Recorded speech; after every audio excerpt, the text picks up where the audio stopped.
Bonjour ou bonsoir tout le monde. Euh, on va pas tarder, on va pas tarder à commencer.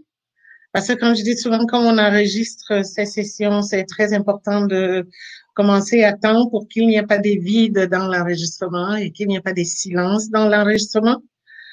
Alors, je dois encore m'excuser pour la session de l'autre jour qui a été reportée parce que j'avais juste un empêchement. Et puis, j'ai vu que beaucoup de personnes qui devaient être à l'autre session se sont plutôt inscrites pour samedi prochain, ce qui est correct. L'essentiel, c'est de ne pas rater la session. Et puis, merci pour l'inscription d'aujourd'hui. Et puis, cette session va pas être aussi longue que les autres. Parce que les notions qu'on a à couvrir ici sont des notions vraiment assez directes. Alors, je dois rappeler, comme d'habitude, que le chat est ouvert. S'il y a des questions, il ne faut pas hésiter à les inscrire dans le chat et je vais essayer d'y répondre le plus possible. Et puis, s'il y a des questions que je ne couvre pas, je pourrai répondre par courriel après. Alors, le thème d'aujourd'hui, c'est plan d'affaires ou plan d'action. L'idée m'est venue parce que c'est un thème un petit peu inhabituel dans les webinaires ou les ateliers en démarrage d'entreprise. Mais c'est parce que, comme j'ai dit, c'est des petites choses comme ça auxquelles les gens ne prêtent pas attention que j'ai constaté qui généralement créent beaucoup de problèmes ou font perdre beaucoup de temps, beaucoup d'argent aux entrepreneurs qui veulent démarrer leur projet d'entreprise. Et comme j'ai dit, ce projet-ci, c'est un projet qu'on a voulu non traditionnel, de ne pas suivre vraiment la voie traditionnelle pour s'assurer qu'on donne quelque chose de spécial et quelque chose de personnalisé et quelque chose qui donne vraiment des réponses aux questions que parfois même les gens ne se posent pas, mais que les gens devraient se poser. Et de pouvoir amener dans ces notions qui sont entre deux étapes parfois, mais qui sont tellement cruciales qu'on ne s'en rend pas compte. Alors, il y a cette question, le plan d'affaires ou plan d'action communément ou plan stratégique, comme on appelle, mais moi j'ai simplifié. Un plan, c'est un plan d'action. Qu'est-ce qu'il faut choisir? Qu'est-ce qu'il faut faire? Parce que habituellement aussi les entrepreneurs entendent communément business plan, business plan, business plan, business plan, qu'on entend partout. Et que pour démarrer une entreprise, il suffit d'avoir une idée de développer son business plan, ça y est, on est en affaires. Mais finalement, on se rend compte qu'on a ce business plan. Premièrement, on n'est pas capable de l'interpréter. Et puis de deux, on n'est pas en mesure d'avancer avec ça. Et puis on se coince. Ou peut-être même qu'on a commencé, mais 2 ou 3 mois plus tard, on n'a aucune idée de quoi faire. Alors, c'est pour cela que j'ai pensé que ce serait intéressant de s'arrêter un petit peu sur ces notions-là. J'espère que avec ça, ça va aider un petit peu de faire la différence et de pouvoir avancer de façon nettement plus efficiente dans son processus de démarrage d'entreprise. Comme d'habitude, je vais d'abord commencer en remerciant la Fondation Trillium qui a gracieusement financé ce projet. Et avec ce programme, ça nous donne des ressources intéressantes, des ressources vraiment importantes pour justement vous apporter, entre autres, ces webinaires. Les webinaires sont gratuits.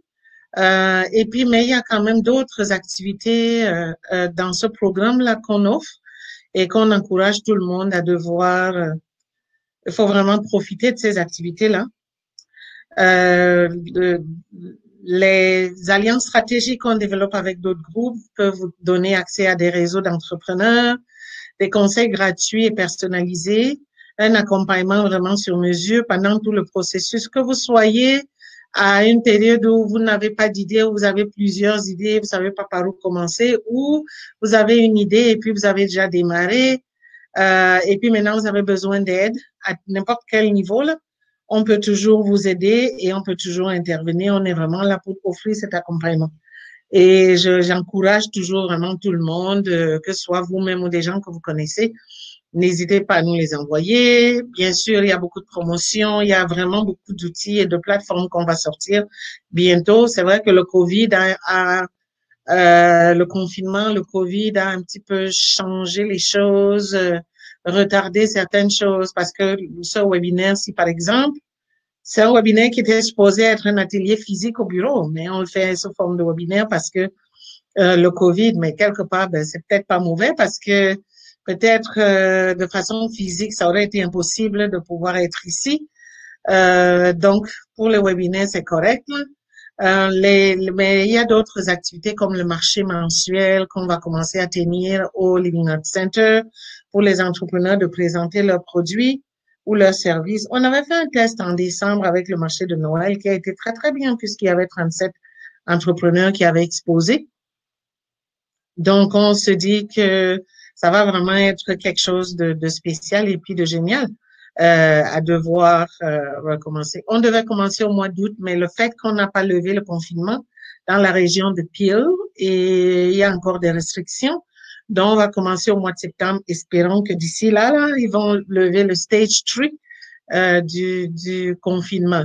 Mais en attendant, vous pouvez nous rejoindre au 905-366 1017 à tout moment avec vos questions, vos préoccupations, ou si vous avez juste besoin de quelqu'un qui peut confirmer, parce que parfois on a juste besoin de support par rapport à son idée. On est vraiment là. Alors, pour commencer chaque webinaire, je commence toujours par ce petit rappel, parce que comme j'ai dit, s'il n'y a rien d'autre que vous retenez, je souhaite que vous reteniez ce slide-ci qui parle toujours des 3 principes de réussite pour toute entreprise. Et comme j'explique chaque fois, c'est qu'il y a le principe de faisabilité, de rentabilité, de viabilité. Ces 3 principes doivent vraiment être en place, doivent être remplis pour qu'une entreprise réussisse. Si la faisabilité n'est pas là, l'entreprise ne peut même pas démarrer, ou si elle avait démarré, elle va tomber. La faisabilité veut dire quoi? Ça veut dire qu'à l'intérieur de votre entreprise, votre idée, vous avez démontré qu'elle est réalisable, parce qu'il ne faut pas seulement de penser, mais il faut vraiment démontrer qu'elle est réalisable et qu'à l'intérieur, il y a quelque chose qui est vendable. Parce que si on ne peut rien vendre, on ne peut pas parler d'entreprise. L'entrepreneuriat, c'est une activité commerciale, c'est une activité économique. Et donc, il faut qu'il y ait échange d'argent. S'il n'y a pas d'échange d'argent, peu importe la forme de l'argent, ça peut être un virement, ça peut être un chèque, mais il faut qu'il y ait une valeur monétaire dans l'échange pour qu'on parle de commercialisation, qu'on parle de commerce. Alors, c'est très important de s'assurer que son idée est réalisable. C'est très important de s'assurer qu'à l'intérieur de son idée qui est réalisable, il y a quelque chose qui est vendable là-dedans. Parce qu'une idée peut être réalisable, mais ce qu'on a proposé, les gens en ont besoin, mais peut-être ils vont pas payer pour ça. Ils vont pas être prêts à payer pour ça parce que peut-être ça, là, généralement, ça se donne gratuitement. Ou ils n'ont pas les moyens de se permettre. À ceux à qui vous êtes en train d'ouvrir ne pourront jamais payer. C'est pas tout le monde qui peut. On a SpaceX de Elon Musk qui veut envoyer les gens à la planète Mars, je crois, ou à la Lune. Et puis, et il faudrait que chaque individu doit payer 20 millions de dollars. Ben, combien de personnes peuvent se permettre 20 millions? Alors, parfois, il peut arriver que l'idée, elle, c'est vendable, mais les gens sont peut-être pas prêts à acheter ou n'ont pas les moyens pour se permettre. Donc, il faut que ce soit réalisable, il faut que ce soit vendable, mais il faut aussi que ça génère assez de revenus pour que ça puisse permettre de rendre l'activité faisable de façon continue. La deuxième chose, c'est la rentabilité, le principe de rentabilité. Oui, si vous avez prouvé que c'est faisable, donc ça veut dire que votre idée est réalisable, il y a quelque chose de vendable et donc ça peut générer des revenus. Il faut que vous assuriez qu'il y a assez de revenus pour qu'on parle de rentabilité. Rentabilité veut tout simplement dire que les revenus sont supérieurs aux dépenses. Parce que si vos dépenses sont supérieures aux revenus, tôt ou tard, là, quelqu'un va payer le prix de ça. Donc, l'entreprise, et généralement, c'est la première chose qui paye le prix de ça. une fois, quelqu'un avait répondu, oui, mais tu peux prendre un prêt pour compenser. Oui, tu peux prendre un prêt pour compenser pour un moment temporaire. Mais pendant combien de temps? À un certain moment, le prêt que tu as va aussi expirer. Donc, il faut à un moment donné que l'entreprise arrive à générer plus de revenus qu'il y a des dépenses. C'est la seule façon de pouvoir assurer la rentabilité. Donc, si c'est que tu as assuré la faisabilité, la rentabilité, c'est assuré. Maintenant, il y a la viabilité. Donc, il faut s'assurer que les revenus, non seulement tu les génères, ils sont assez, mais ils sont assez de façon continue et sur un long terme ou pendant toute l'existence de l'entreprise. Parce que comme je dis toujours, quand on parle d'entrepreneuriat, on parle de quelqu'un qui fait un choix économique, de devoir vivre de son entreprise, de devoir générer les revenus à travers son entreprise. Ça veut dire que tu te positionnes à l'opposé de quelqu'un qui allait prendre un emploi quelque part. Quelqu'un qui va prendre un emploi quelque part va travailler avec un salaire qui lui permet de vivre et qui lui permet de couvrir tous ses besoins parce que si tu prends un emploi qui ne te permet pas de couvrir tous tes besoins, c'est généralement pour cela que les gens se retrouvent à prendre un deuxième job ou un troisième job. Et on sait qu'en développement de carrière, en développement professionnel, ça, c'est pratiquement comme quelqu'un qui n'est pas en train de vivre le plein épanouissement professionnel. Parce que le plein épanouissement professionnel veut que tu sois dans un emploi qui soit le seul emploi qui te permet de générer assez de revenus pour que tu vives ta carrière et que tu vives ta vie. Alors, la même façon, si tu choisis une entreprise, il faut que tu arrives à la gérer et que ça génère des revenus de façon à ce que ça puisse produire assez de revenus pour faire vivre l'entreprise et te faire vivre toi pendant toute ton existence ou toute l'existence, tout le temps où tu vas vouloir exploiter cette entreprise, où tu vas devoir générer tes revenus de cette façon. Alors, c'est très important de pouvoir s'assurer que ces trois principes sont vraiment en place pour qu'on parle d'entreprise réussie. Et il faudra toujours y penser, que ce soit avant de démarrer son entreprise et après qu'on a démarré son entreprise, ces trois principes restent valables. Parce que si un des principes tombe, l'entreprise va tomber. Pardon. Alors, pour revenir à notre webinaire d'aujourd'hui, donc, quand on parle de plan d'affaires ou plan d'action, la question, c'est toujours à quelle étape du processus de démarrage d'entreprise on est supposé être. Et comme j'ai dit, l'erreur que les gens commettent l'erreur en pensant que c'est au début, c'est-à-dire dès que tu as une idée, il faut que tu sautes au niveau du plan d'affaires. Et je pense que dans les webinaires précédents, j'ai déjà eu à expliquer pourquoi c'est une erreur et comment c'est une erreur et quelles sont les autres étapes qu'il faut faire, à savoir, il faut d'abord structurer son idée d'entreprise. Et quand on a structuré son idée d'entreprise, maintenant, il faut aller construire son projet d'entreprise. C'est là où on se lance à faire des études de marché et surtout l'étude de marché pour essayer de commencer à construire son projet d'entreprise. Et j'ai parlé d'un webinaire précédent, justement, de l'étude de marché. Une fois qu'on a fait l'étude de marché, on arrive à quel stade? Je fais juste ce petit rappel là qui parle du processus, la feuille de route d'une étude de marché. À la fin de l'étude de marché, une fois on a défini ce qu'on veut étudier, on est allé l'étudier, on a collecté les données, on les a analysées. Après, maintenant, on a pu s'asseoir et on a pu établir des hypothèses et des stratégies possibles avec un budget prévisionnel. Et c'est après ce moment-là qu'on peut s'asseoir et commencer à formuler son projet d'entreprise, donc donner corps à son projet d'entreprise. À quoi son entreprise peut ressembler, qu'est-ce qu'on va faire exactement. Donc, les stratégies, le budget provisionnel, avec quoi on va fonctionner. Généralement, c'est après cette étape-ci qu'on est supposé commencer maintenant à se poser la question de savoir est-ce que j'ai besoin d'un plan d'affaires ou un plan d'action. On ne peut pas normalement se poser cette question avant parce qu'avant, tu n'as pas des éléments pour pouvoir aller travailler un plan d'affaires. Et l'erreur que les gens commettent souvent, c'est que le plan d'affaires, oui, j'ai une idée, je m'en vais voir un professionnel. Oui, les professionnels, ils sont assez bons parce qu'ils ont des templates. Oh, tout le monde sait comment les templates fonctionnent. Les templates, ça ne te permet pas de mettre ta touche personnelle.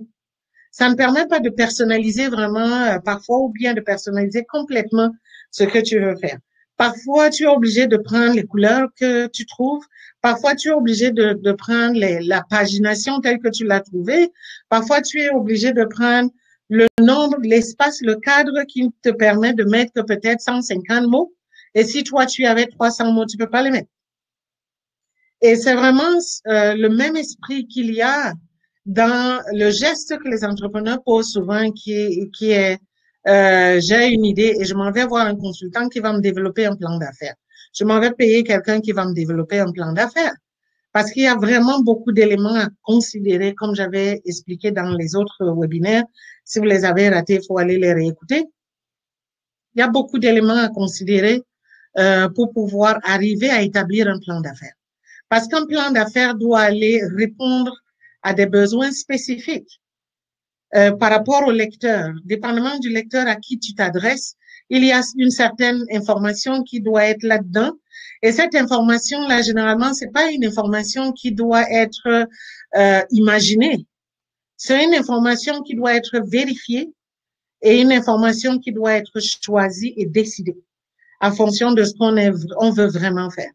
Et c'est pour cela que généralement, c'est après l'étape où vous avez examiné, vous avez fait une étude de marché ou une étude de faisabilité, peu importe comment vous l'appelez là, et que vous vous êtes assis et que vous avez analysé, vous avez mis des hypothèses, vous avez développé, maintenant choisi des stratégies possibles et que vous avez une idée de à quoi ça ressemble les coûts, qu'est-ce que ça va vous prendre pour opérer ce business-là, c'est quoi les conditions du marché, qui sont les clients potentiels, ainsi de suite. Parce que de toute façon, à l'intérieur d'un plan d'affaires, tu vas avoir besoin de ces éléments-là pour aller les mettre là-dedans.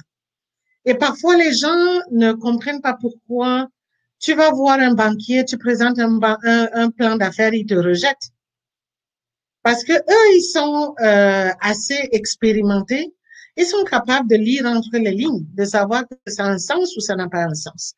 Parce que ils vont regarder la personne qui est en train de demander, les quelques questions, demander de l'argent, les quelques questions qu'ils vont te poser vont leur permettre de cerner si l'idée d'entreprise que tu es réellement capable de la piloter.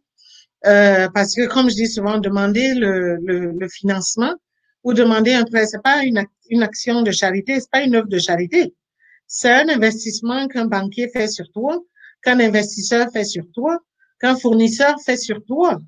Et donc, il veut s'assurer qu'il va avoir un retour sur son investissement. Ça veut dire qu'il va avoir son argent en retour. Et donc, il doit examiner si la personne à qui je suis en train de parler comprend même ce qu'il y a dans son document, comprend ce qu'il y a dans l'idée d'entreprise, serait capable d'être à la hauteur des exigences de cette entreprise-là, de ce que ça prend pour gérer cette entreprise. Alors, c'est pour cela que c'est pas souvent une bonne idée d'aller fabriquer des plans d'affaires de toutes pièces. C'est une meilleure idée de prendre la peine de ne pas brûler les étapes de démarrage d'entreprise, de faire ce qu'il y a à faire et d'aller étape par étape, comme j'avais expliqué, d'élaborer, qui est de structurer son idée d'entreprise pour savoir concrètement qu'est-ce qu'il va falloir aller chercher quand il faut faire une étude de marché. Et à ce moment-là, où tu commences maintenant à structurer ton projet, et là, tu sais au moins par où tu commences, qu'est-ce que tu cherches, exactement, qu'est-ce que tu veux même offrir. Parce que si tu ne sais même pas si ton idée d'entreprise, c'est un produit que tu mets sur le marché ou c'est un service que tu mets sur le marché ou c'est la combinaison des deux, c'est pas évident que ton plan d'affaires soit accurate, comme on dit en anglais, soit bien établi.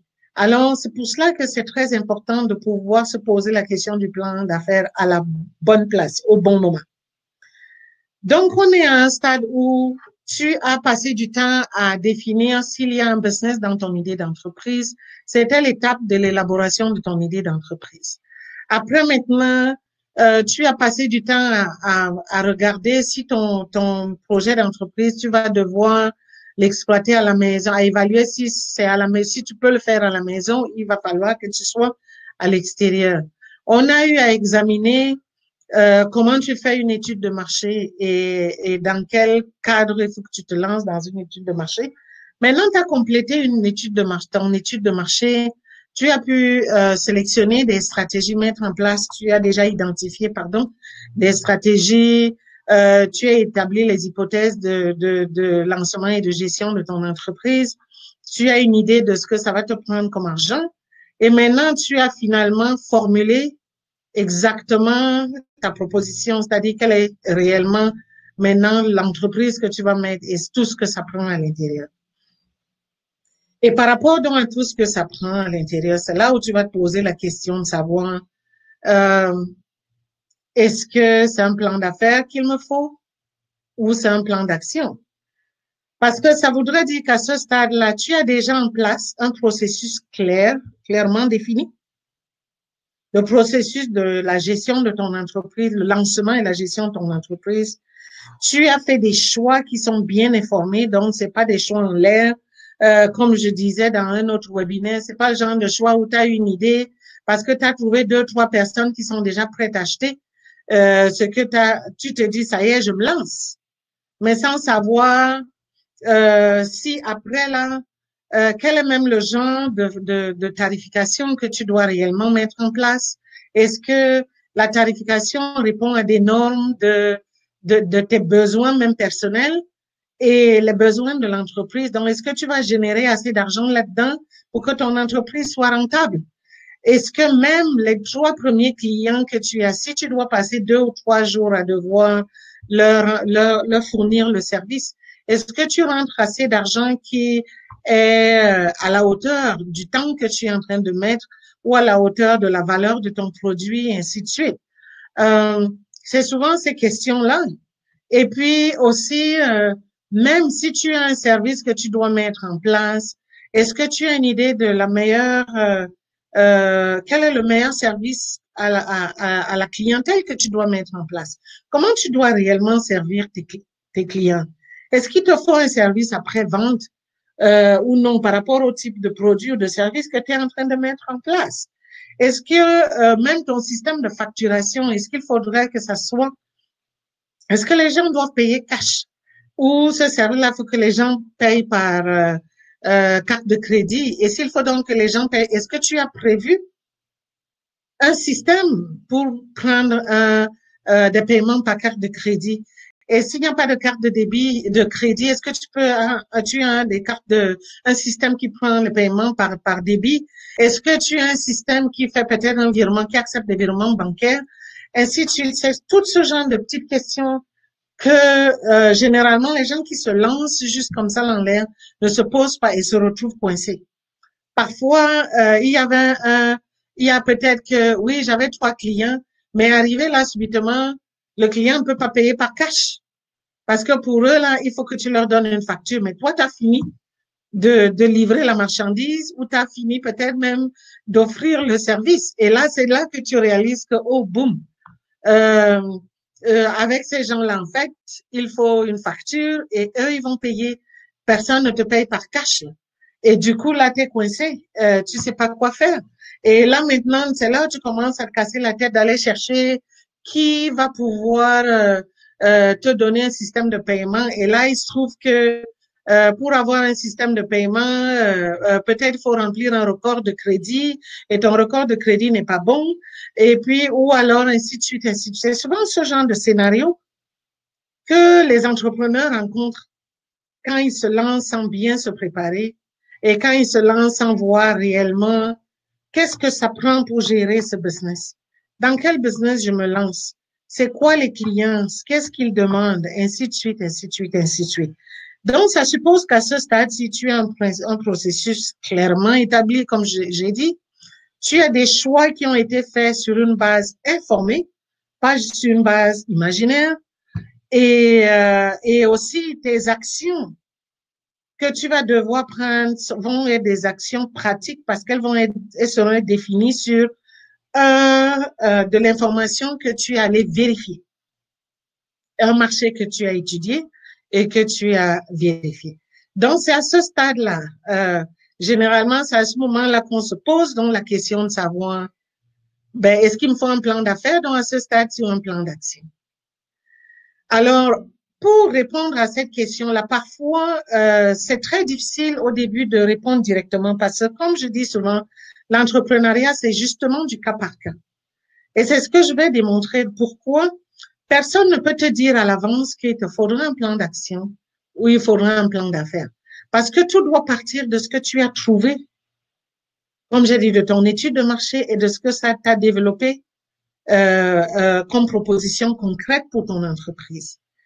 Mais pour que tu saches lequel des deux il faut choisir, j'ai pensé que ce serait d'abord intéressant de comprendre les définitions parce que c'est ça qui va te permettre de savoir la différence entre les deux. C'est quoi les nuances entre les deux? Par les deux définitions, un plan d'affaires par définition, c'est un document qui est rédigé et qui va détailler la stratégie et les prévisions diverses, y compris les prévisions financières sur l'entreprise qu'on a l'intention de mettre sur le marché. Et donc, oui, c'est souvent un document de plusieurs pages, dépendamment de la grandeur, la grosseur et puis de la complexité de l'entreprise qu'on est en train de mettre en place. Et oui, c'est un document rédigé parce qu'il faut que les gens puissent le lire, les gens puissent l'interpréter. Il faut que même toi-même, tu sois capable de le lire, de l'interpréter et d'aller le revisiter souvent. De l'autre côté, le plan d'action, c'est aussi un document qui est rédigé. Et là-dedans, ce que ce document va faire, c'est qu'il va centraliser vraiment en détail l'ensemble des opérations effectuées sur une période bien précise et qui va permettre d'atteindre les objectifs fixés que l'entreprise a l'intention de mettre sur le marché.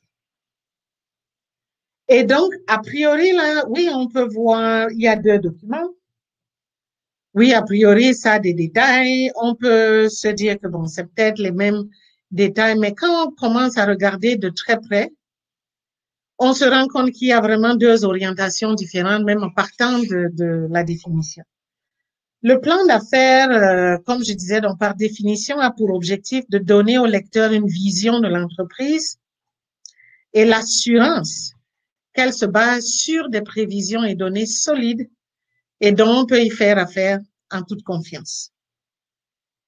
C'est souvent l'objectif même premier du plan d'affaires, c'est de rassurer qui que ce soit qui est en train de lire à la fin là. L'objectif ultime, c'est de rassurer que oui, ça c'est une entreprise, l'idée a été bien définie, l'information a été bien recherchée, tout a été bien planifié. Donc tout ce qu'on veut faire là a été bien orchestré sur des bases bien réfléchies et bien définies. Et donc, ça va donner la confiance à qui que ce soit qui lit, sans même parler à quelqu'un, juste en lisant le document, va se dire, je veux m'associer à ces gens-là, je veux aller, peu importe ce qu'ils me demandent, je m'en vais le leur donner. La même chose aussi pour le plan d'action. Mais c'est au-delà au-delà de ce que le plan d'affaires fait. Le plan d'action, lui, va en plus aussi définir le processus qui va guider les actions de l'entreprise, le processus qui va opérationnaliser les objectifs stratégiques et qui permettront donc à l'entreprise d'atteindre sa mission. Donc, ça commence déjà à dire que le plan d'action, lui, va un peu au-delà de ce que le plan d'affaires va faire. C'est comme si le plan d'affaires va définir les grandes lignes, les grands titres, ainsi de suite, mais le plan d'action va aller maintenant au cœur de ces grandes lignes, de définir concrètement comment ça se fait, point par point, et vraiment par détail, au détail près là. C'est très important de comprendre ces deux choses-là, qui est que bien qu'il y a des nuances, les deux ont peut-être les points communs. À l'intérieur, tu vas trouver l'analyse parce que l'étude de marché, c'est l'étude de marché. Tout le monde parle de l'étude de marché. Ce que tu as recueilli comme information, est-ce que tu as défini comme hypothèse, ce que tu as développé comme stratégie, ainsi de suite. C'est ça qui va vraiment alimenter ces plans-là. Parce que c'est l'étude de marché qui définit pratiquement la faisabilité. Après l'étude de marché, l'étape de l'étude de marché qui est au-delà de recueillir les 5 étapes que j'ai montrées, qui va confirmer la faisabilité de ton idée. Donc, à partir de ce moment-là, ça fait que tu vas trouver des éléments qui sont communs dans les deux plans. L'analyse des forces et des faiblesses, l'analyse des opportunités et des menaces par rapport à ton idée d'entreprise. Tu vas les trouver. Mais bien qu'il y a vraiment ces points communs, il y a vraiment des différences, comme j'ai commencé à mentionner, de voir d'un côté comme de l'autre. Et pour bien mieux les comprendre, c'est plus important de voir maintenant à l'intérieur qu'est-ce qu'il y a réellement en détail. Donc, quand on regarde le plan d'affaires, généralement, pour ceux qui ont vu les plans d'affaires, la plupart du temps, c'est des présentations, un document qui a une présentation générique ou détaillée, comme je dis, dépendamment de chaque entreprise, dépendamment de chaque idée. Certaines personnes, le plan d'affaires peut être 6 pages, d'autres, ça peut être 5000 pages. Comme je dis, dépendamment de ce qu'il y a à faire et la complexité de l'idée d'entreprise et ce qui est vraiment au cœur de ce qu'on veut réaliser. Mais la plupart du temps, ce que tu vas trouver là-dedans, c'est une présentation de la société, c'est-à-dire on va te parler de sa structure juridique, son siège social, ses actionnaires, son équipe de direction, ainsi de suite. Tu vas trouver une analyse du marché, parce que comme je dis, on va ramasser l'information qui vient de l'étude de marché et qu'on va remettre là-dedans, parce qu'il faut prouver que tu as fait une étude de marché. C'est pas juste en train de parler en l'air. Ça veut dire donc que tu vas expliquer la taille du marché, tu vas faire une analyse du comportement des consommateurs, tu vas présenter l'analyse de la concurrence, s'il y a une réglementation qui s'applique à ton entreprise, démontrer que tu comprends très très bien la réglementation et que tu as tout ce qu'il faut pour pouvoir faire face à cette réglementation-là. Donc, c'est que tu te complètes à la réglementation parce que c'est souvent très important, comme j'ai expliqué dans d'autres webinaires, cet aspect de la réglementation. C'est souvent un aspect que beaucoup d'investisseurs, de financiers, de fournisseurs regardent et puis font vraiment un point d'honneur sur cette question de la réglementation. Parce que, comme j'ai dit, tout le monde veut garantir que son apport, ils vont avoir un retour sur leur investissement. Donc, ils veulent pas qu'il y ait des risques nulle part là. Donc, c'est très important toujours dans son plan d'affaires de démontrer qu'on a compris aussi on relève la législation, la réglementation qui s'applique, et puis de deux, on démontre comment on complaît à cette réglementation. L'autre chose qu'on trouve généralement dans un plan d'affaires, c'est effectivement la stratégie de l'entreprise. Donc, comme je disais tout à l'heure, après l'étude de marché, tu vas y mettre des hypothèses, tu vas développer, identifier des stratégies ou arrêter même certaines stratégies. Alors, c'est là où tu vas devoir les coucher sur le papier en disant, voilà la stratégie de prix que j'ai, voilà comment je pense que j'ai un avantage par rapport à la concurrence. Voilà mon plan d'action commerciale. Voilà ma stratégie au niveau du développement. S'il y a la croissance, je prévois, parce que généralement, le plan d'affaires, tu donnes une idée sur 3 ou 5 ans de ce que l'entreprise va devenir. Donc, tu prévois que c'est l'entreprise qui va continuer à grandir. Comme j'ai mentionné, chaque fois c'est là, la question de viabilité est très importante parce qu'on veut voir que tu vas être là aujourd'hui, mais tu vas aussi être là dans 5 ans, dans 10 ans et que toi-même tu as prévu, donc tu démontres comment tu vas aller jusque-là, comment tu vas faire face à ces possibilités-là de croissance. L'autre côté, c'est effectivement le plan financier. Il faut que tu mettes les comptes prévisionnels parce qu'ils aiment souvent voir le compte de résultat, le bilan, ainsi de suite. Et donc, c'est très important à ce moment-là de pouvoir vraiment mettre les éléments qui leur permettent de voir que tu comprends vraiment la valeur de l'entreprise, tu comprends tes dépenses, tu comprends toutes tes sources de revenus et tu vois le potentiel parce que parfois, premièrement, ils vont comparer ça par rapport au montant que tu es en train de demander. Et puis de deux, de voir si la question de rentabilité va être là-dedans, va être vérifiée, ce dont je parle tout le temps. Et puis de s'assurer donc qu'il y a une assez grande marge là-dedans. qui ferait que si c'est par exemple tu demandes à à la banque ou à un prêteur de te donner de l'argent, qu'il y a une marge où ils vont être payés. Donc ils doivent s'assurer que toutes les dépenses vont être couvertes et il y aura de l'argent pour qu'ils soient payés, parce que ça doit pas être que tu as tellement de dépenses et ça fait que les rembourser devient comme priorité numéro 10. Parce que généralement, ils aiment toujours savoir que quoi qu'il arrive, ils vont être, si pas priorité numéro 1, mais il y a assez d'argent pour qu'ils puissent être payés. Et donc, c'est pour cela que généralement, c'est très important de bien démontrer au niveau de son budget toutes les facettes de son entreprise. Et le petit secret que j'aime souvent livrer aux entrepreneurs, c'est que, croyez-le ou non, parfois la façon dont on lit votre idée d'entreprise, si vous comprenez réellement ce que vous voulez faire, c'est par le budget prévisionnel que vous avez présenté. Le budget à lui tout seul donne une idée claire. Parfois, ils n'ont même pas besoin de lire toutes les autres pages et parfois, ils les lisent même pas. Par rapport à votre budget, ils peuvent savoir si vous savez de quoi vous parlez, si vous êtes capable, si vous comprenez de quoi il est question, et puis si ce que vous racontez a un sens. Et c'est pour cela que le budget prévisionnel ne doit pas être quelque chose qui est fabriqué par un consultant, qui est fabriqué par une personne, ou bien si le consultant est en train de travailler sur votre plan d'affaires, vous devez être impliqué là-dedans à chaque étape pour discuter. Ils doivent pas mettre un chiffre là que eux ils ont imaginé. Ça doit être un chiffre qu'ils ont discuté avec vous pour s'assurer que le chiffre correspond réellement à ce que vous devez réaliser dans votre entreprise et que ça a un sens. Et quel que soit le type d'entreprise que vous mettez en place, parfois le budget à lui tout seul peut raconter toute l'histoire. D'où l'importance de bien travailler effectivement son plan d'affaires et de faire tout ce qui devait être fait avant pour que votre plan d'affaires soit bien défini. De l'autre côté, donc, quand on regarde au niveau du plan d'action, le plan d'action, lui aussi, est inspiré de la même façon, les mêmes informations. Mais c'est juste qu'ici, la présentation va être un tout petit peu différente.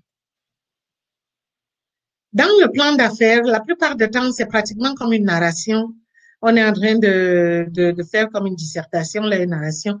Dans le plan d'action, comme je dis, parce que là, on va de façon un petit peu plus concrète et on va un petit peu plus en détail. On va ramasser pratiquement tout ce qui est dans le plan d'affaires et c'est ça qui va rentrer dans ce qu'on appelle les objectifs généraux.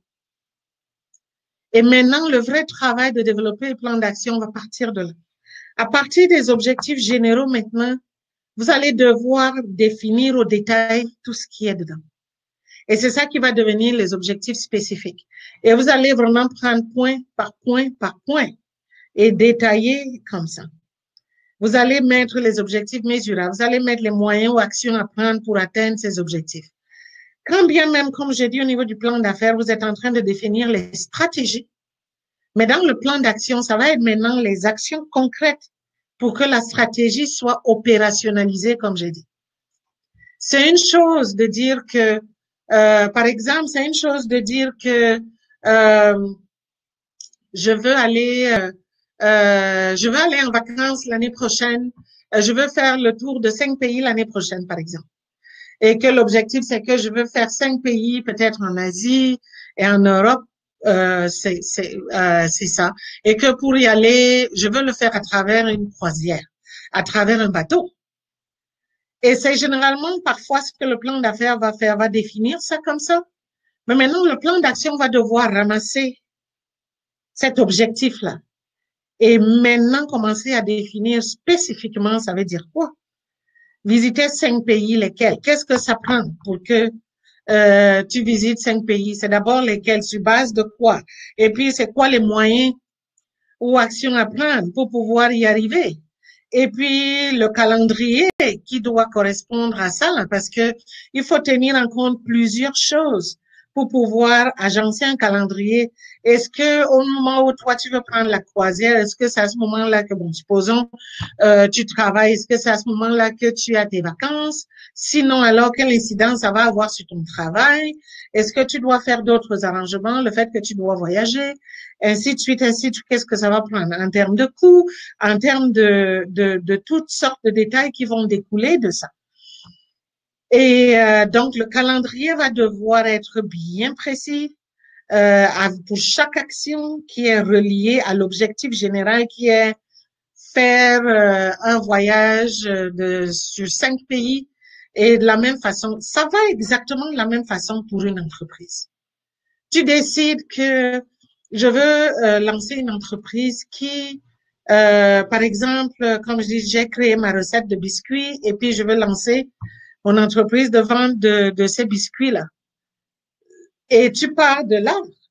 Et si maintenant, par rapport à ton étude de marché, tu as essayé de définir que, par exemple, il faudrait que tu puisses produire 3000 biscuits par semaine et donc pour ça, parce que les gens sont prêts à les acheter et puis qui va les acheter? Peut-être c'est une école ou bien 2 ou 3 écoles ou bien une école et puis 2 mariages, des choses comme ça.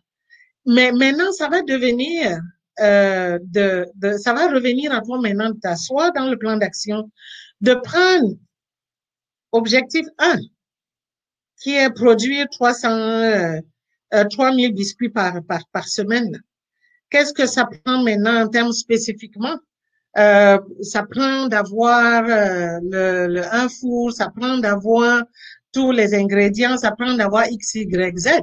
Et puis après maintenant, qu'est-ce qu'il faut pour que tu puisses avoir tout ça en place? Ça va prendre combien de temps? Est-ce que tu dois être livré ou tu dois pas être livré? Est-ce que c'est des choses que toi-même tu fabriques, toi-même tu as, tu cultives, ainsi de suite, ainsi de suite.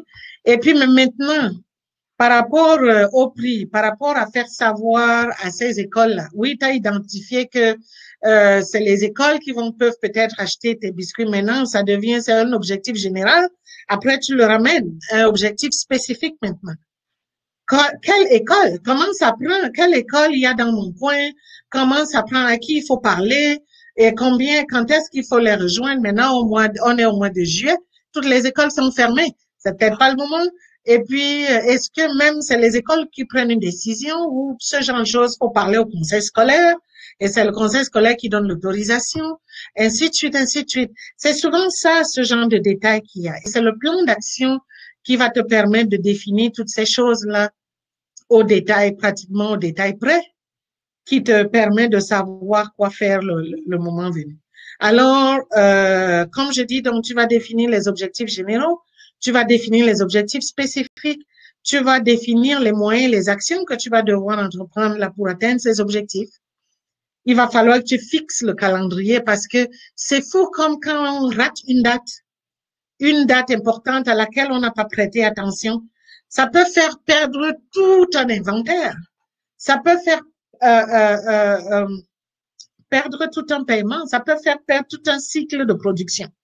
Et c'est là que c'est très important d'être conscient de ces choses-là. Les résultats que tu vas devoir, que tu veux obtenir, et puis savoir les sources financières, humaines, matérielles nécessaires à la réalisation de ces objectifs. Et le dernier aspect qui est pas moins important, qui est responsable de vérifier l'atteinte des résultats et le processus. Parce que c'est souvent une bonne chose de pouvoir avoir un plan d'action, mais il faut s'assurer qu'on a défini qui est responsable de. Et si tu travailles donc, il n'y a que toi et toi seul, comme j'expliquais dans un des webinaires précédents, c'est généralement ce genre de choses qui te permettent de savoir qu'il faut peut-être que tu investisses dans un calendrier, que tu installes Google Calendar et qu'à l'intérieur, là, il faut que tu mettes des rappels, quelque chose qui te rappelle que, hey, telle action-là, la date limite, faut t'assurer que c'est déjà fait. Et ça te rappelle que, hey, demain, là, c'est date limite pour telle action que tu as prévue. Il y a des logiciels qui permettent aussi de définir ces choses-là. Et si tu travailles avec d'autres personnes, tu as des partenaires. C'est très important de définir les tâches de qui est responsable de vérifier que cette action-là est accomplie, cette chose-là est faite. Et ça, c'est ce que le plan d'action fait pour un entrepreneur, peu importe quelle entreprise, peu importe ce que tu veux faire. C'est vraiment la différence entre les deux. Le plan d'affaires, comme je dis, va pratiquement présenter la vision, définir les priorités, les grandes orientations, qu'est-ce que tu veux faire, ce que ça prendrait en termes génériques. Le plan d'action, lui, va aller concrètement maintenant de pratiquement matérialiser cette idée-là, de rendre opérationnel où tu peux voir de façon graphique ce que ça veut vraiment dire et combien de temps ça va prendre. Et c'est là où tu commences à voir vraiment la réalisation de ton entreprise, où tu peux comprendre que, OK, si j'ouvre un restaurant, par exemple, dans une semaine, pour que les gens puissent manger, pour que les gens puissent s'asseoir et qu'ils soient servis, ça prend d'abord que j'ai toute la nourriture que j'ai mis dans mon menu, là, que j'ai un menu, que j'ai des chaises installées, ainsi de suite, la cuisine et tout ça, là. Mais quand j'ai fini d'installer le restaurant lui-même, chaque semaine, là, pour que les gens mangent, il faut que j'ai ce qu'il y a à offrir. Si tu ne sais donc pas que peut-être le lait que tu offres vient du Idaho, vient de Idaho aux États-Unis, si tu et que toi tu croyais que ben peut-être le lait que tu dois offrir, tu vas juste dans Costco et puis tu achètes ce qu'il te faut, et donc tu risques de faire face à des problèmes. Si tu ne sais pas que la laitue, même la laitue que même si tu veux aller l'acheter à Costco, mais Costco est ravitaillé par peut-être la Floride. Et puis s'il y a un problème en Floride et que c'est pas ravitaillé, tu vas rien trouver à Costco et du coup ton restaurant va avoir un problème. Donc l'étude de marché t'aurait donné cette information. Et si tu n'as pas fait ton étude de marché et que tu n'as donc pas planifié en conséquence, donc ça voudrait dire que généralement, comment cette information-là est utilisée quand tu es dans le restaurant? Ça voudrait dire que peut-être tu peux pas te permettre, même si tu veux présenter des choses fraîches, mais il faut que tu vois peut-être comment la conservation, peut-être il y a certaines choses que tu dois commander 2 semaines à l'avance et que tu aies un stock toutes les 2 semaines, de 2 semaines à l'avance. Donc, ça fait que quand tu es en train de consommer la dernière, tu rentres le lundi de la deuxième semaine, ta commande est déjà en marche ou la livraison est déjà en marche pour les 2 prochaines semaines, ainsi de suite, pour que tu ne sois pas en rupture de stock et pour que même s'il y a un problème, la plupart du temps, on essaie de régler souvent ces problèmes-là dans un temps assez record. Mais même s'il y a un problème et que tu dois perdre 1 ou 2 jours, mais tu as quand même assez d'inventaire pour pouvoir te couvrir 1, 2 jours. Pas que tu te retrouves là dans une situation où peut-être que toi, ton restaurant, c'est le seul menu ou c'est le menu principal et du coup, les gens viennent pour ça. Et ce jour-là arrivé, là, tu n'as pas le produit. Et tu ne peux pas leur présenter ce menu parce qu'il y a un problème quelque part. Donc, parfois, c'est comme ça qu'on utilise ce genre d'informations. Mais généralement, parfois, le plan d'affaires ne va pas pouvoir te dire ces choses-là. Le plan d'action, lui va être capable de te dire ces choses-là. Parce que dans le plan d'action, c'est vraiment comment tu vas devoir gérer ton entreprise pratiquement au quotidien, là, ce que tu veux réaliser, comment cette opération-là va être orchestrée jour après jour après jour et que tu définis à l'avance. C'est donc très important de pouvoir comprendre le contenu des deux. Parce que comme j'ai dit, l'erreur que les entrepreneurs commettent souvent, c'est que ils restent sur les termes. Les grands termes, au début, on a dit plan d'affaires. Généralement, même, je n'ai même jamais entendu un entrepreneur venir me parler de plan d'action. Je crois que beaucoup d'entrepreneurs ne savent même pas ça. Et on parle toujours du plan d'affaires. Mais le plan d'affaires, en fait, ne te dit pas à partir de demain qui est dans ton coin ici là qui peut ravitailler et puis s'il ravitaille c'est à quelles conditions ainsi de suite et c'est pour cela que parfois pas parfois en tout temps c'est très important de devoir développer le plan d'action à la vue donc des deux. Moi je dis tout le temps à tout le monde que tu as besoin certainement du plan d'action même plus que le plan d'affaires. Parce que le plan d'action, c'est vraiment le document qui te permet de fonctionner. C'est le document qui te permet de savoir qu'est-ce que tu es en train de faire là. Les deux ont une nature, comme on a vu au niveau de la définition. Les deux sont importants, dépendamment de chaque entreprise. J'ai bien dit d'entrée de jeu que c'est très difficile de te dire à l'avance lequel tu as besoin parce que ça dépend de chaque personne et puis de ton entreprise et ce qui est en train de se passer dans ton processus de démarrage. Ce slide-ci résume juste ce que j'ai dit, qui est qu'est-ce qu'on doit donc comprendre entre les deux, qui est que un est vraiment comme ta boussole là, pour avoir l'orientation par rapport à la destination que tu veux atteindre. Et l'autre, c'est le map qui va te dire concrètement comment arriver là où tu veux aller. Donc, les deux répondent, répondent vraiment des deux questions différentes. Un répond à la question de qu'est-ce que je veux faire et l'autre répond à la question de comment je vais le faire. Les deux sont utiles, mais vraiment les deux sont utiles. Moi, je dis tout le temps. Mais, dépendamment donc, de la situation de chaque entrepreneur, il y a donc, on peut se passer du plan d'affaires facilement. Pourquoi? Parce que qu'est-ce que je veux faire? L'étude de marché, à la fin de l'étude de marché, parfois tu peux aussi, pas parfois, à la fin de l'étude de marché, tu as une réponse de qu'est-ce que je veux faire. Parce que la définition même de, comme j'ai dit, j'ai rappelé tout à l'heure, c'est un slide que j'ai emprunté d'un webinaire passé sur l'étude de marché. À la fin, tu vas devoir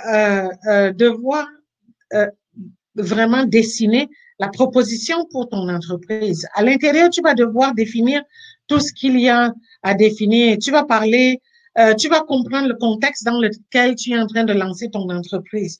Tu vas être capable de définir ta société, même ton entreprise même. À quoi tu as pensé? Est-ce que ça va être toi seul? Est-ce que tu vas avoir besoin de partenaires? Est-ce que c'est une corporation où maintenant, il y a des actions et puis il y a plusieurs niveaux, ainsi de suite. Tu auras déjà une idée concrète de qu'est-ce que c'est. À la fin de ton étude de marché aussi, de tout le processus d'étude de marché, tu pourras être capable de savoir maintenant en termes de produits et services, qu'est-ce qu'exactement tu mets sur le marché, ça a la forme de quoi, ça ressemble à quoi. Tu sauras exactement c'est quoi le contexte, les circonstances par rapport au marché. La compétition ressemble à quoi? Elle est robuste, elle n'est pas robuste. Et puis toi, comment tu te positionnes par rapport à la compétition, à la concurrence? Tu auras une idée déjà, tu auras défini maintenant les stratégies que tu vas devoir adopter par rapport à tout ça là. Quel est le prix que tu vas te fixer? Quel est quelle est l'offre que tu vas mettre sur le marché? Comment tu vas te positionner par rapport comme j'ai dit, dans la concurrence? Et comment aussi, en termes de clients, comment tu comptes servir tes clients? Tu vas avoir une meilleure idée de est-ce que je veux qu'ils viennent chez moi, ou il faut que ce soit en ligne, ou il faut que c'est moi qui aille vers eux, ou bien est-ce que mon service est à l'international, ainsi de suite. Tu auras déjà les réponses à toutes ces questions-là. Arrive dans le point, tu as même défini un budget prévisionnel. Et donc, tu as déjà l'information sur toutes ces questions-là. La seule différence,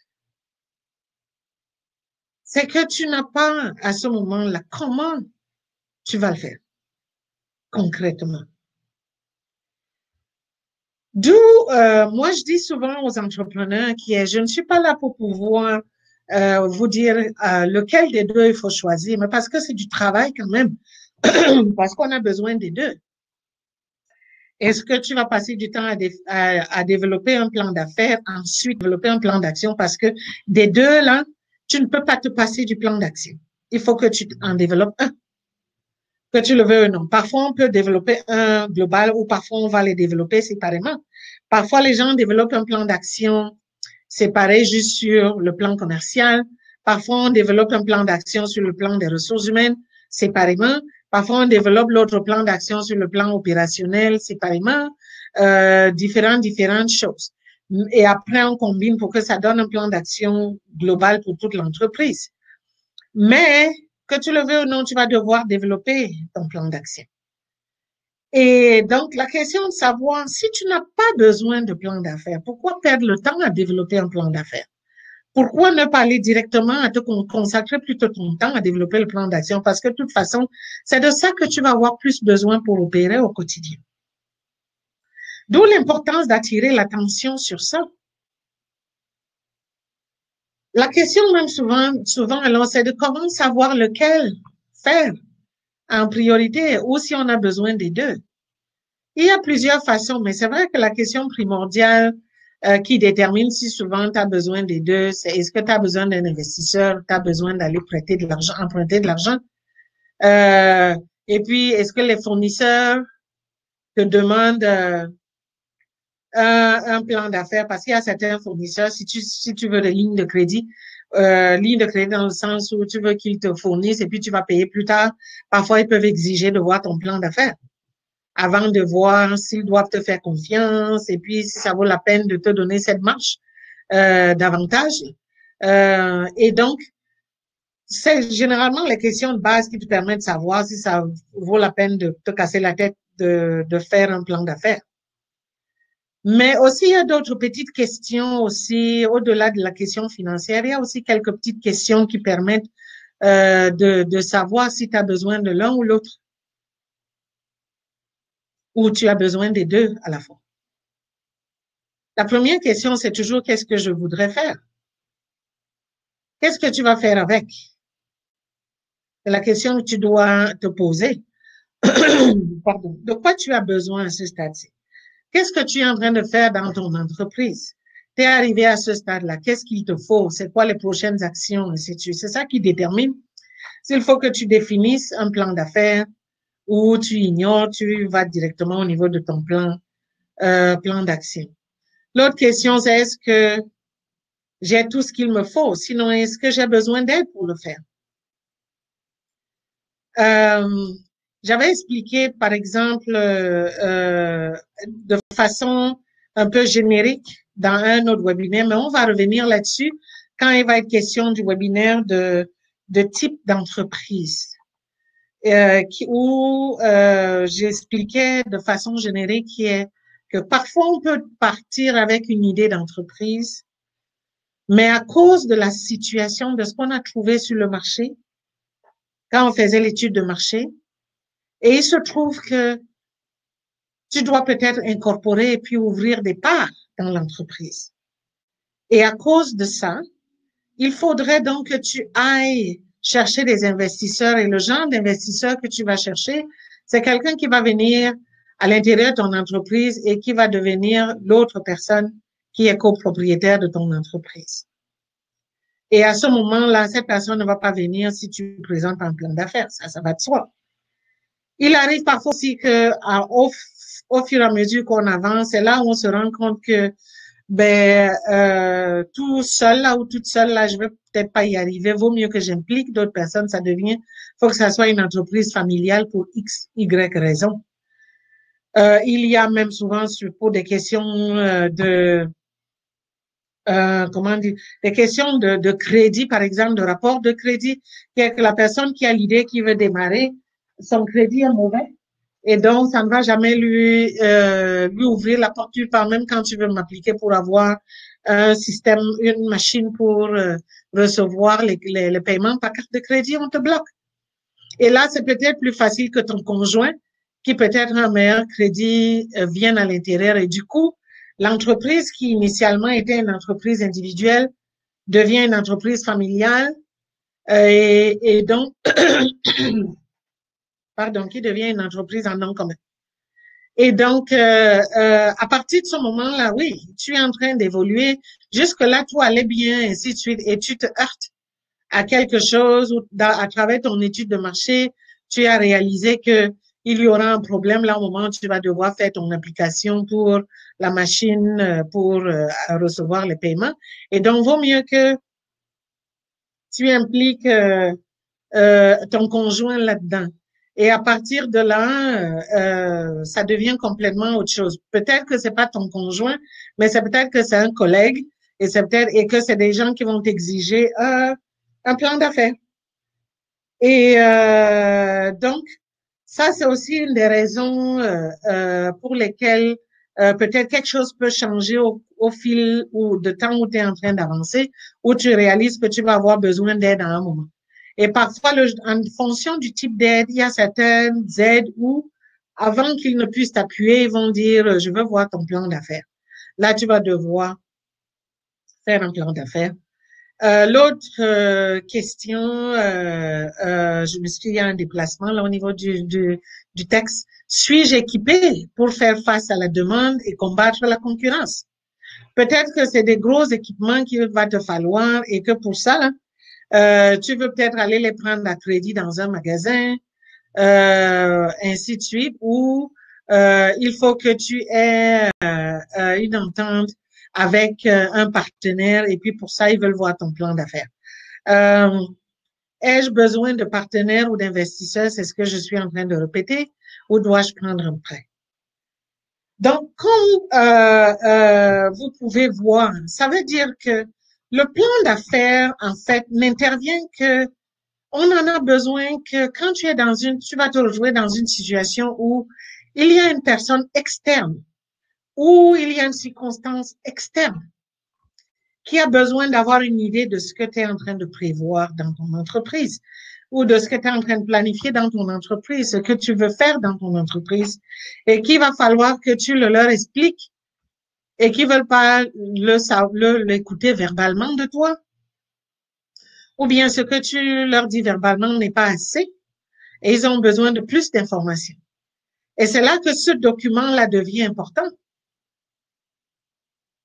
que tu peux présenter à ces personnes. Et comme ça, pendant que tu n'es même pas là, ils peuvent passer à travers le document, voir ce qu'il y a là-dedans, et puis pouvoir donc te faire confiance ou voir comment cheminer avec toi, comment fonctionner avec toi.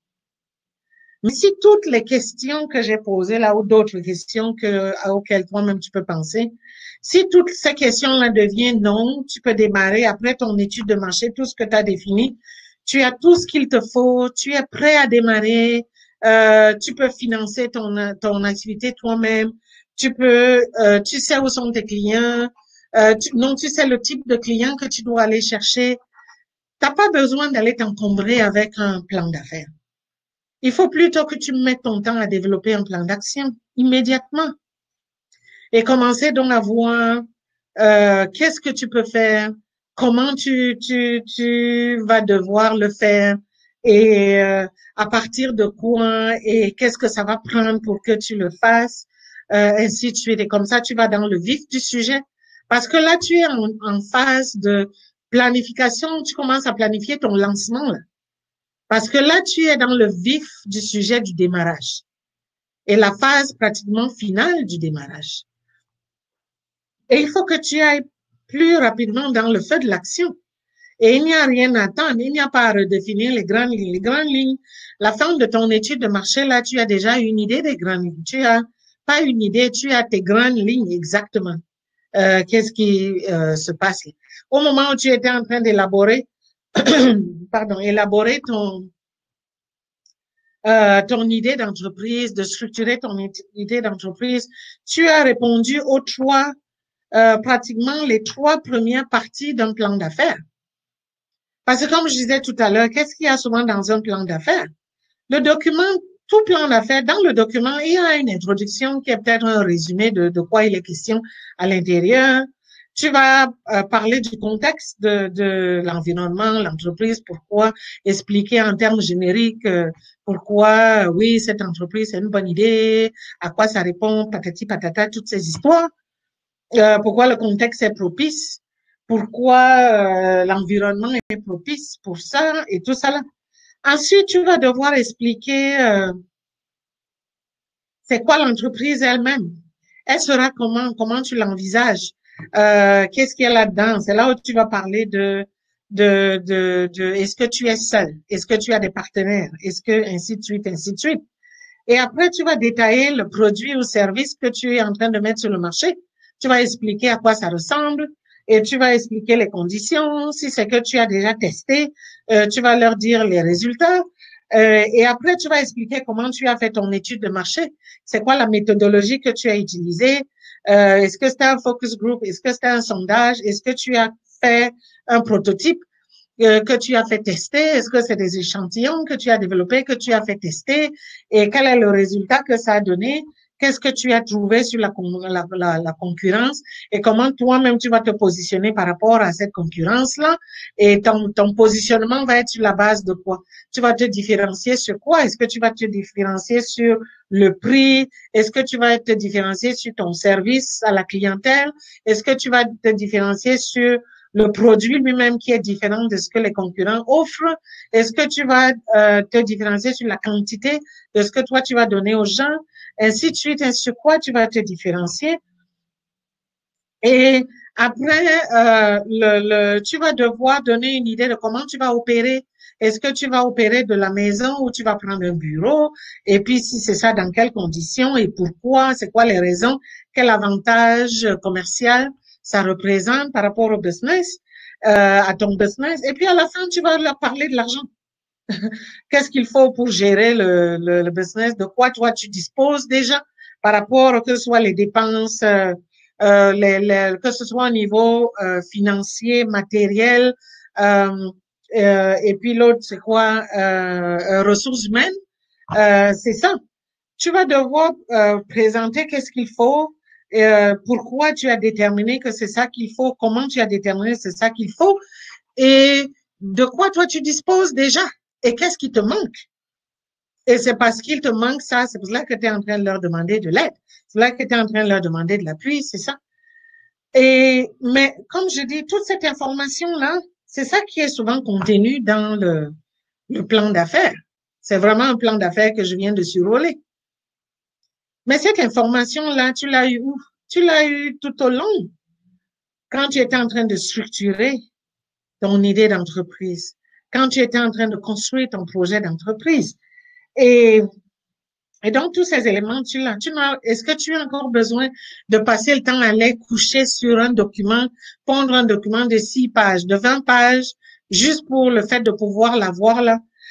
Cette information, tu l'as dépendamment de comment tu étais en train de consigner ton information. Tu peux avoir ton information de façon à ce que tu puisses aller consulter cette information-là quand tu veux. Mais moi, je suggère souvent que si tu ne vas pas aller demander un prêt, si tu vas pas aller demander des avances, si tu vas pas aller demander des avantages auprès des fournisseurs, si tu vas pas avoir besoin de partenaires spécifiques qui viennent combler des manques à gagner ou des écarts, oh mon Dieu, jette-toi directement dans un plan d'action et tu définis ton plan d'action et pour que tu te lances. Parce que le plan d'action, en fait, lui, va t'amener réellement dans le concret de l'opération et tu vas commencer à t'imprégner de ce que ça prend au quotidien pour que ton entreprise se réalise, pour que son entreprise se matérialise. Et c'est souvent, généralement, ça ma suggestion. Mais comme j'ai dit, ça dépend pas de moi, ça dépend vraiment de chacun de vous. Et ça dépend de chaque personne. Tu regardes ton projet d'entreprise parce que c'est toujours du cas par cas. Tu regardes ton projet d'entreprise, tu regardes ce qui est à l'intérieur, tu regardes là où tu es arrivé et c'est là que tu prends des décisions de façon informée et tu prends des décisions de façon pratique et de façon réaliste. Tu prends des décisions en fonction de ce qui marche pour toi. Je regarde s'il y a des questions. Non, il n'y a pas de questions. Alors, c'est à peu près ce que j'avais à partager aujourd'hui. Je comptais faire moins d'une heure, mais comme d'habitude, je parle beaucoup. Et j'ai dépassé une heure. C'est vraiment ce qu'il y a. Il n'y a pas vraiment à passer des montagnes et des montagnes là-dessus. Sur certains des aspects, comme je dis, on va revenir là-dessus tout au long avec les prochains webinaires et qui vont permettre d'aller confirmer et concrétiser certains de ces points-là, voir vraiment quelle incidence ça a sur les différents aspects de la gestion de l'entreprise. Et donc, c'est ce que je voulais expliquer aujourd'hui. Et comme d'habitude, si vous avez des questions, il faut pas hésiter à contacter au 905 366 1017. Et en attendant, je vous souhaite beaucoup de succès dans votre processus et on est là à votre disposition à tout moment. À bientôt.